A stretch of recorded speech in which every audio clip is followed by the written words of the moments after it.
Foodies who review South Florida. This is Jonathan Arnold, and this is Jason Perlow, and we're here at Pasquale's in beautiful Coral Springs, Florida. And before we tell you why we're here, I got a real simple question for Jason.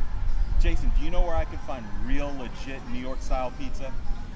I don't know about New York, but I will tell you that if you're looking for a legitimate, old-school Italian-American pizza like it was made 30, 40 years ago, where I like to go is Pasquale's in Coral Springs, where it opened in 1988, and it's still under the same original owners. What are we waiting for? Let's go. Absolutely. I'm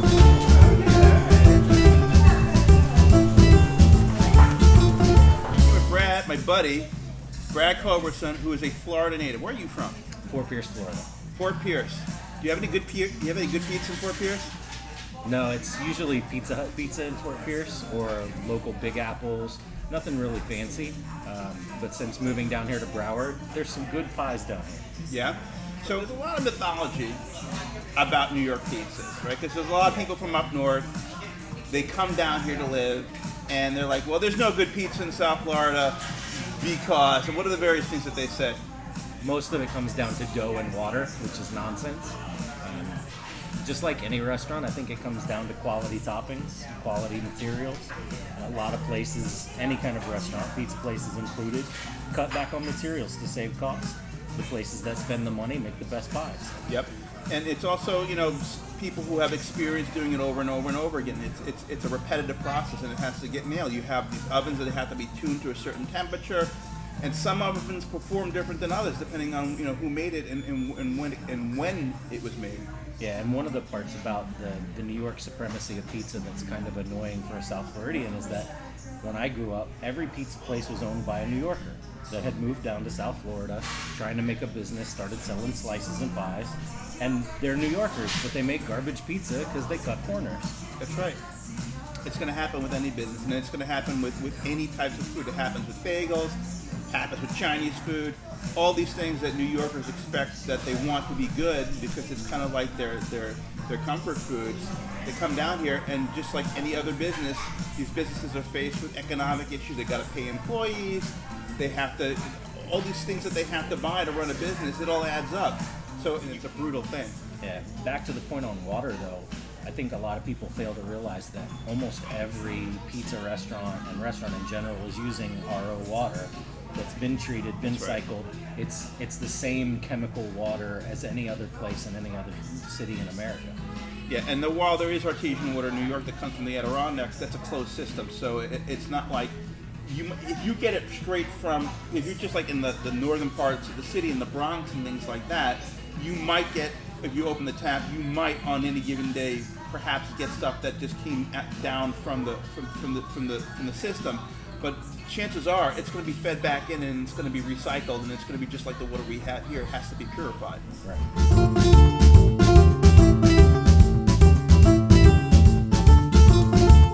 here with, by the way, with Nick Marrone, the son of the founder of the restaurant. Yeah. Correct? Yeah. You opened this place in 1988. 88, yeah. And you've been making this pie for like over 30 years, essentially, right?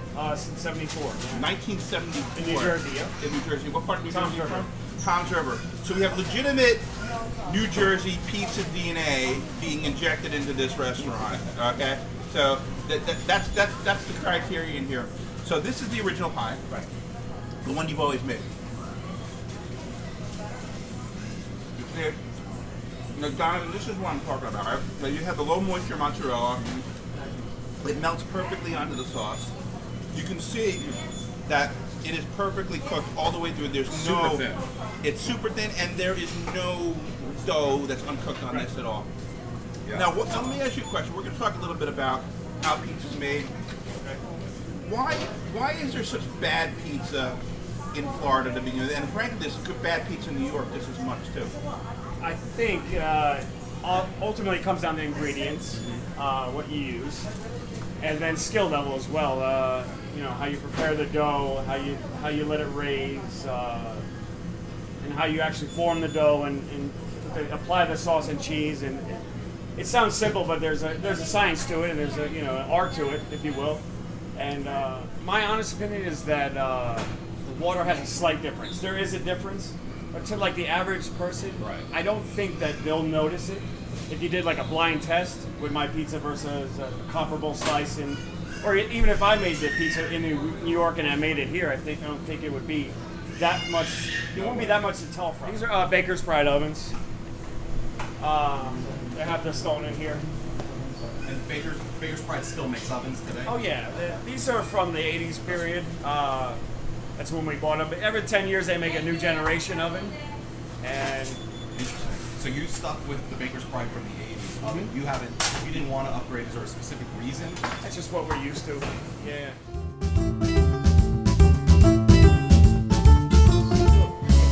And I was going to say a little story about the ancient times, Ancient times. right, where the little towns in the southern part of Italy were known to have just that amount of product, and that only to feed the people of the town. Right.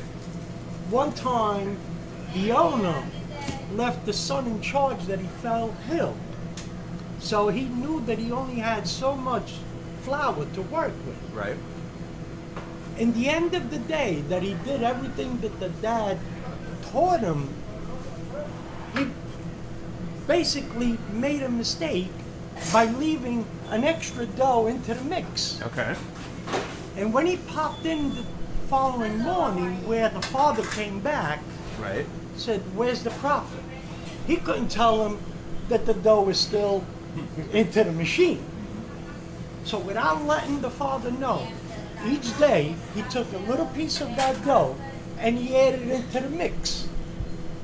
Almost like a mother, like a Correctly. So what he was doing, he was feeding the dough with more yeast Yeast that was making. that made the bread ferment more rapidly and more better and more tastier. And that's what Nick is doing today with this Nonna shows. He's working it fast. He's doing it to the procedure of working it to the consistent of texture, giving him the right products, and it becomes Nonna or Nonno. The Nonna is that people don't like much garlic into it, so they put a coat of garlic on top of the shell before they add the pasteurized mozzarella, which is low fat or pork skin, and then he adds strips of sauce with the oregano and the Parmigiano Reggiano, and he bakes it. So is this like an evolution of The old Asian time. of the old Asian times? Yeah. I put in a 16-foot Hero in a brick oven that I had to peel from 1939, that you could have bent at 90 degrees and wouldn't bend, wouldn't break.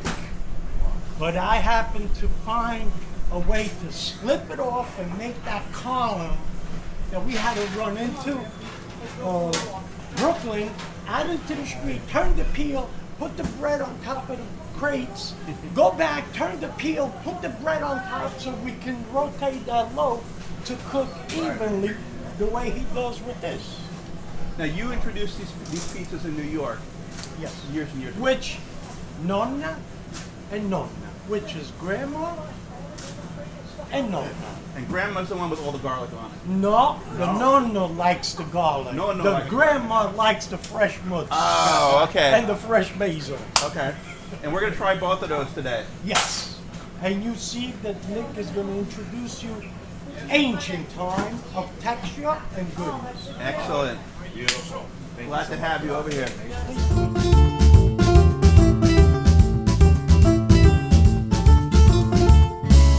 Good? Okay. All right, so this is the Nonna.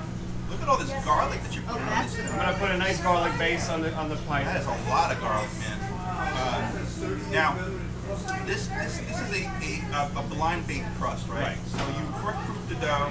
Is it the same basic dough that you make for the other pizza? It's not. No, it's a different. It's a smaller batch. I mean, the ingredients are similar, but it's a little bit smaller. That's the fresh garlic I made That's today. fresh. Yeah. That's raw, right? That's raw fresh garlic. Yeah. And olive oil? And olive oil, correct.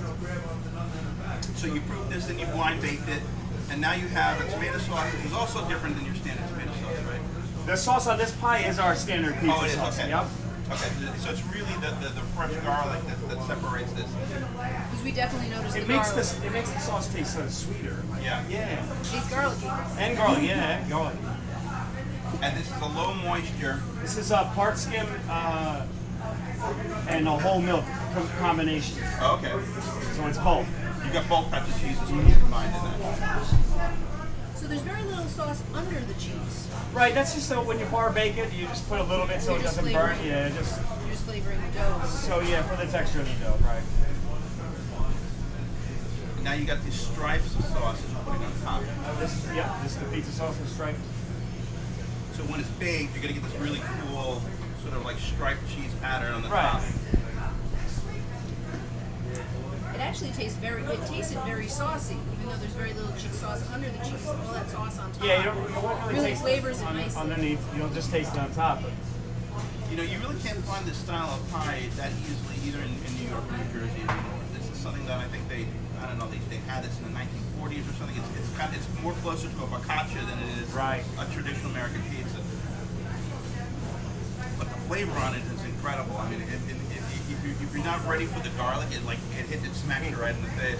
And then we just we didn't know. layer some Parmesan and oregano.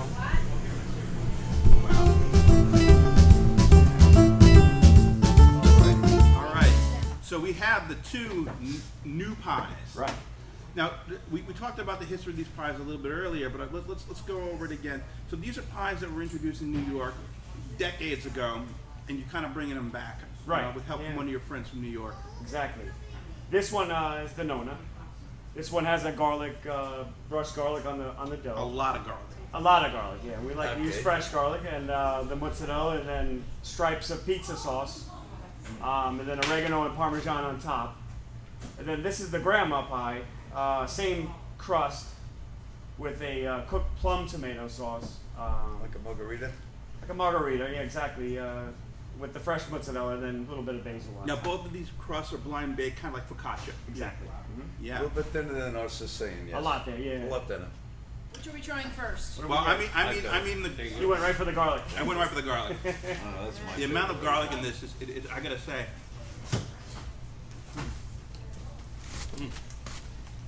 Thank you. I mean, I love garlic. And you still get a little bit of almost raw garlic flavor underneath because it was protected by the cheese. Yeah. That's fantastic.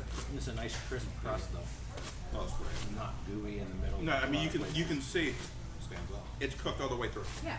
There's no raw dough in It's this. not a floppy at all. pie. Yeah. No, there's a lot of substance to it, yeah. That's very good. Delicious. All right, guys. The cook, the chef, the owner, they're not here anymore. What do we really think about this pizza pie? I think they're both fantastic. The fresh garlic on the Nonna pie, the simple sauce, quality cheese, nice crunchy crust. It's everything you want in a good slice of pie. I agree. The margarita, fantastic mozzarella. The fresh basil is an excellent. It gives you that excellent fragrant punch to the pie. I really like this pie. What's cool about this is the sauce is different than this pie. This Yeah, was a that's cooked the sauce. the cooked plum tomatoes, right? Cooked and seasoned. Yeah, yeah. So it's great. Yeah, and I gotta say, I grew up in the New York metropolitan area. I've lived in multiple boroughs. I spent 40 years of my life between Queens, Westchester, New Jersey, all those areas, and I've had pizza from all over that area. And I have to say that this rivals anything that I would have gotten there. And quite frankly, I've been back to New York since. And I've had the pizza there at your average slice shop, and they're not producing pizza this good because they're just not buying ingredients this good. And there's there's artistry involved in doing it this way.